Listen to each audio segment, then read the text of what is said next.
दोस्तों, आप सभी का बहुत बहुत स्वागत है हमारे चैनल में। इस वीडियो के अंदर अभी हम लोग लूसेंट सामान्य ज्ञान इससे रिलेटेड जो है इम्पोर्टेंट 40+ क्वेश्चन इस वीडियो में देखने वाले हैं, जो कि आपके आने वाले एग्जाम से railway, group D, SSC, UP police, लेखपाल और आने वाले सभी प्रतियोगिता परीक्षा के लिए काफ़ी इम्पोर्टेंट है। तो दोस्तों, आप इस वीडियो को बहुत ध्यान से लास्ट तक देखिए। चैनल बनाया है तो चैनल को सब्सक्राइब कर बेल आइकन यानी जो घंटे का निशान है इसे जरूर सेंड कर दें, ठीक है। और ये टोटल जो 40+ क्वेश्चन है, आप इनमें से कितने क्वेश्चन सही कर पाते हैं अपना स्कोर कमेंट बॉक्स में ज़रूर बताएं। तो चलिए शुरू करते हैं। देखिए यहाँ पर हमारा पहला क्वेश्चन दिया गया है। 1 बिलियन चॉक पाउडर के साथ अभिक्रिया करने पर एक गैस का निर्माण करता है जिससे चूने के पानी का रंग दूधिया हो जाता है। उस बिलियन में क्या है? 1 बिलियन चॉक पाउडर के साथ अभिक्रिया करने पर एक गैस का निर्माण करता है जिससे चूने के पानी का रंग दूधिया हो जाता है। उस बिलियन में क्या है? तो देखिए, उस बिलियन में है HCl। HCl यानी हाइड्रोक्लोरिक अम्ल। क्या है? हाइड्रोक्लोरिक अम्ल है, आपको याद रखना है। डी आंसर हो जाएगा। हाइड्रोक्लोरिक अम्ल की बात करें तो देखिए, हाइड्रोक्लोरिक अम्ल को म्यूरेटिक अम्ल भी कहते हैं। हाइड्रोक्लोरिक अम्ल को म्यूरेटिक अम्ल भी कहते हैं। ऑप्शन सी में जो NaCl दिया हुआ है, ऑप्शन सी में जो NaCl दिया हुआ है तो ये साधारण नमक का रासायनिक सूत्र है। और ऑप्शन ए में MgOH2 जो दिया हुआ है, इसको मिल्क ऑफ मैग्नीशिया कहते हैं। अम्ल धातु से अभिक्रिया कर लवण तथा हाइड्रोजन गैस देता है। अम्ल धातु से अभिक्रिया कर लवण तथा हाइड्रोजन गैस देता है, आपको याद रखना है। क्वेश्चन नंबर 2 है, मीथेन का प्रतीक क्या है? तो देखिए, मीथेन का प्रतीक है CH4। CH4 मीथेन का प्रतीक है। बी आंसर हो जाएगा। मीथेन को मार्स गैस भी कहते हैं। मीथेन स्वसंयोजक यौगिक है। इसका प्रमुख स्रोत है मवेशियों का मुख, दलदली भूमि एवं धान का खेत से जो है मीथेन गैस निकलता है। कोयले के खदानों में विस्फोटक मतलब विस्फोट का मुख्य कारण है मीथेन, ठीक है। कोयला के खदानों में विस्फोट का मुख्य कारण क्या है? मीथेन है। मीथेन एल्केन श्रेणी का प्रथम यौगिक है। एल्केन का सामान्य सूत्र क्या है? तो देखिए, एल्केन का सामान्य सूत्र है CnH2n+2। CnH2n+2 जो है ये एल्केन का सामान्य सूत्र है। कंप्यूटर फील्ड में OLE का विस्तार क्या है, मतलब फुल फॉर्म क्या है OLE का कंप्यूटर के फील्ड में? तो ऑब्जेक्ट लिंकिंग एंड एम्बेडिंग जो है इसका फुल फॉर्म है। ऑब्जेक्ट लिंकिंग एंड एम्बेडिंग जो है इसका OLE का फुल फॉर्म है। करेक्ट आंसर ऑप्शन ए हो जाएगा। क्वेश्चन नंबर 4 है, बल की SI इकाई यानी SI यूनिट क्या है? तो करेक्ट आंसर डी हो जाएगा। न्यूटन जो है बल का SI यूनिट है। बल की CGS इकाई पूछा जाए तो CGS इकाई डाइन है। खगोलीय दूरी व्यक्त करने की इकाई क्या है? प्रकाश वर्ष है। मैग्नेटिक फ्लक्स का SI मात्रक क्या है? वेबर है। 1 न्यूटन बराबर 10 के पावर 5 डाइन होता है। दाब का SI मात्रक क्या है? पास्कल है। दाब का SI मात्रक क्या है? पास्कल है। केल्विन पैमाने पर पानी का हिमांक क्या है? केल्विन पैमाने पर पानी का हिमांक क्या है? तो देखिए, पानी का हिमांक है 273.15 केल्विन। सी आंसर हो जाएगा। क्वेश्चन नंबर 16 है, भारत का पहला उपग्रह आर्यभट्ट अंतरिक्ष यान कब प्रक्षेपित किया गया? भारत का पहला उपग्रह आर्यभट्ट अंतरिक्ष यान कब प्रक्षेपित किया गया? तो देखिए, ये प्रक्षेपित किया गया 19 अप्रैल 1975 को। करेक्ट आंसर ये हो जाएगा। भारत का प्रथम परमाणु रिएक्टर कौन सा है? अप्सरा भारत का प्रथम परमाणु रिएक्टर है। भारत का प्रथम प्रक्षेपास्त्र पृथ्वी है। 3 अप्रैल 1984 को राकेश शर्मा अंतरिक्ष में जाने वाले प्रथम भारतीय बने। 3 अप्रैल 1984 को राकेश शर्मा अंतरिक्ष में जाने वाले प्रथम भारतीय बने। याद रखना है आपको। कोशिका की खोज किसने की? वेरी इंपॉर्टेंट, काफ़ी इजी क्वेश्चन है। कोशिका की खोज किसने की? रॉबर्ट हुक ने की थी। सी आंसर हो जाएगा। भारत का सबसे नया नाभिकीय ऊर्जा संयंत्र कौन सा है? भारत का सबसे नया नाभिकीय ऊर्जा संयंत्र कौन सा है? कुंडलकुलम है। कुंडलकुलम है। डी आंसर हो जाएगा। बरगद के पेड़ का वनस्पति नाम क्या है? बरगद के पेड़ का वनस्पतिक नाम क्या है? तो देखिए, इसका वनस्पतिक नाम है फाइकस बघलेंसिस। फाइकस बघलेंसिस जो इसका वनस्पतिक नाम है बरगद का। सी आंसर हो जाएगा। व्यापगत का सिद्धांत नीति किसने तैयार की थी? व्यापगत का सिद्धांत नीति किसने तैयार की थी? तो देखिए ये तैयार की थी लॉर्ड डलहौजी ने। ठीक है, आंसर हो जाएगा सी। क्वेश्चन नंबर 11 है, इलेक्ट्रॉनिक रूप से सामान खरीदना या बेचना डैश नाम से जाना जाता है। तो इलेक्ट्रॉनिक रूप से सामान खरीदना या बेचना इसको क्या बोला जाता है? E commerce. ई कॉमर्स बोला जाता है। बी आंसर हो जाएगा। क्वेश्चन नंबर 12 है, अंग्रेज़ों ने मैसूर के साथ कितने युद्ध लड़े थे? तो देखिए अंग्रेज़ों ने मैसूर के साथ जो है ये 4 युद्ध लड़े थे। 4 युद्ध, 4 आंग्ल मैसूर युद्ध हुआ था। ठीक है, अंग्रेज़ों ने मैसूर के साथ लड़े थे 4 युद्ध। ठीक है, पहला मैसूर युद्ध 1767 से 69 तक चला था। दूसरा 1780 से 84 तक। तीसरा 1790 से 92 तक। और चौथा आंग्ल मैसूर जो युद्ध हुआ था 1799 ईस्वी में हुआ था। आपको याद रखना, 4 मैसूर युद्ध अंग्रेज़ों ने लड़े थे मैसूर से। ठीक है, नोबेल पुरस्कार कितनी श्रेणियों में दी जाती है? नोबेल पुरस्कार की कितनी श्रेणियाँ होती है? 6 श्रेणियाँ होती है। करेक्ट आंसर ये हो जाएगा। 6 श्रेणियाँ यहाँ पर हमने लिख रखे हैं।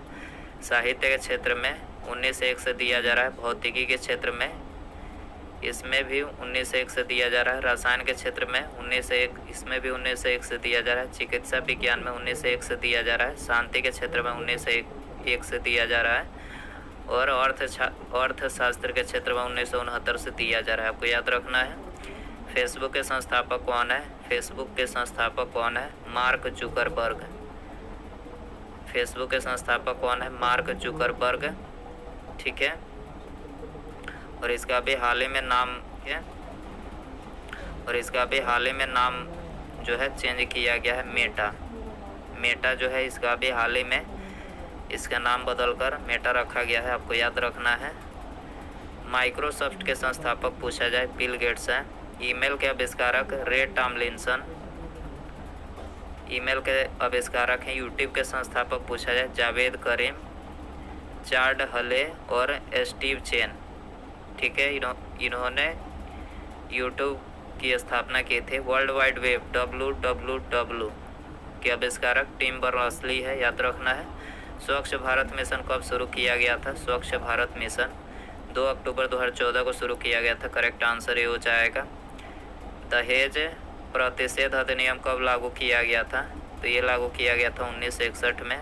डी आंसर हो जाएगा। 17 है, 2011 की जनगणना के अनुसार भारत का सर्वाधिक साक्षर राज्य कौन सा है? तो ये है केरल। केरल में साक्षरता दर सबसे अधिक है। इसके अलावा 2011 की जनगणना के अनुसार सर्वाधिक साक्षरता वाले 5 राज्य हैं।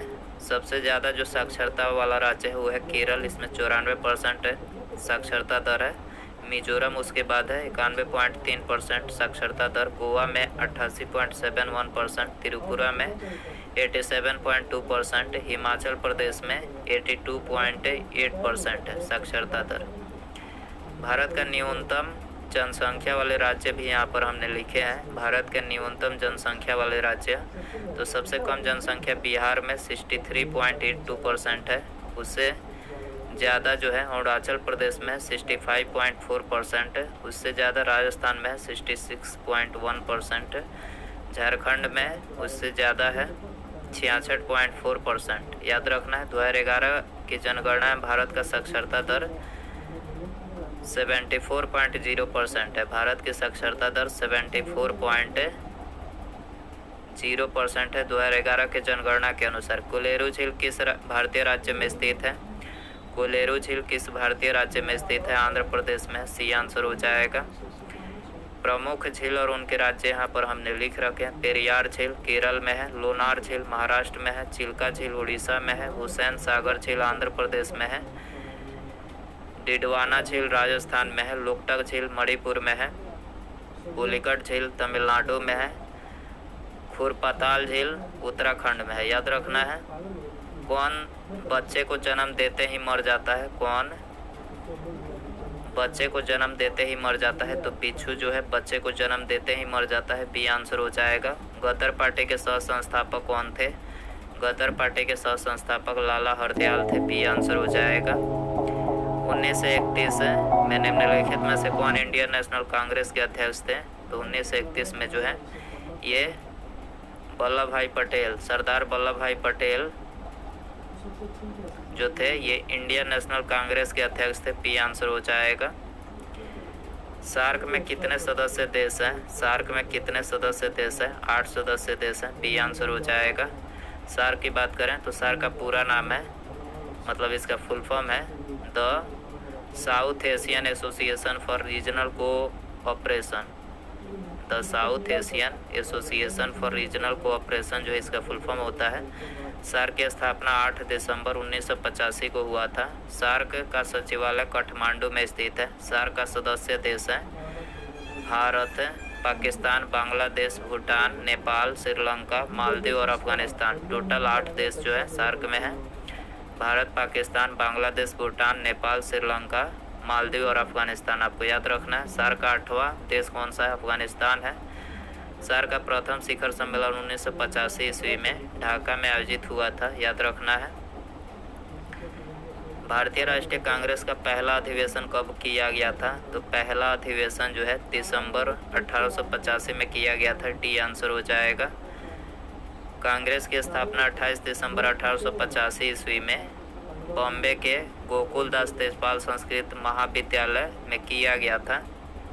कांग्रेस के प्रथम अधिवेशन की अध्यक्षता पेमेश चंद्र बनर्जी ने किया। इस अधिवेशन में 72 प्रतिनिधियों ने भाग लिया था। कांग्रेस के जनक एओ ह्यूम को माना जाता है। कांग्रेस का दूसरा अधिवेशन कोलकाता में 1886 ईस्वी में दादा भाई नौरोजी की अध्यक्षता में हुआ था। कांग्रेस का तीसरा अधिवेशन 1887 में मद्रास में बदरुद्दीन तैयब जी की अध्यक्षता में हुआ था। कांग्रेस का चौथा अधिवेशन 1888 ईस्वी में इलाहाबाद में जॉर्ज यूले की अध्यक्षता में हुआ था। कांग्रेस का प्रथम 4 अधिवेशन की अध्यक्षता क्रमशः हिंदू, फारसी, मुस्लिम और ईसाई धर्म के व्यक्तियों द्वारा किया गया था। ठीक है। 24 है भारतीय अंतरिक्ष अनुसंधान समिति का गठन कब किया गया था? तो इस समिति का गठन 1962 में किया गया था। बी आंसर हो जाएगा। स्वर्णिम चतुर्भुज परियोजना का शुभारंभ किसने किया था? तो देखिए इसका शुभारंभ जो है अटल बिहारी वाजपेयी जी ने किया था। डी आंसर हो जाएगा। 26 है आर के नारायण का पहला उपन्यास इनमें से कौन सा है? आर के नारायण का पहला उपन्यास इनमें से कौन सा है? तो पहला उपन्यास जो है Swami and friends. Swami and friends जो है इनका पहला उपन्यास है। बी आंसर हो जाएगा। निम्नलिखित में से भूतपूर्व आंध्र प्रदेश का शास्त्रीय नृत्य कौन सा है? भूतपूर्व आंध्र प्रदेश का शास्त्रीय नृत्य कौन सा है? तो यह है कुचिपुड़ी। ठीक है, आंसर हो जाएगा डी। राज्यसभा में कितने सदस्य होते हैं? राज्यसभा में कितने सदस्य होते हैं? तो देखिए इनमें जो है 250 सदस्य होते हैं। डी आंसर हो जाएगा। और अभी वर्तमान में राज्यसभा में वर्तमान में 245 सदस्य हैं। राज्यसभा का गठन अनुच्छेद 80 के अंतर्गत किया गया है। राज्यसभा का गठन 1952 ईस्वी में किया गया था। राज्यसभा में सर्वाधिक सदस्य उत्तर प्रदेश से निर्वाचित होते हैं। राज्यसभा संसद का उच्च सदन है, आपको याद रखना है। और राज्यसभा जो है ये एक अस्थाई सदन है। अस्थाई सदन है राज्यसभा। और लोकसभा जो है वो अस्थाई सदन है। राज्यसभा भंग नहीं किया जा सकता।